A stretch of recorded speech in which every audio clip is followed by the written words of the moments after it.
the change in American policy during the Obama administration to resume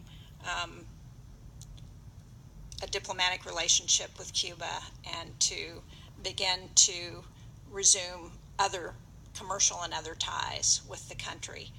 Is there any reason to think it would be in Cuba's interest to make deliberate attacks against our embassy personnel at a time when there was an effort to resume ties with the country?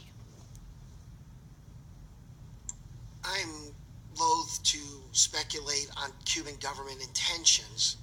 However, there is a long history and pattern of Cuban harassment of U.S. diplomats stationed in Havana. It's entirely possible that they could have escalated that pattern of harassment and caused these incidents.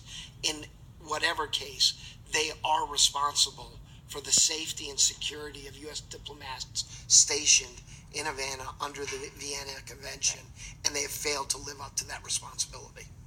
Thank you. Thank you, Mr.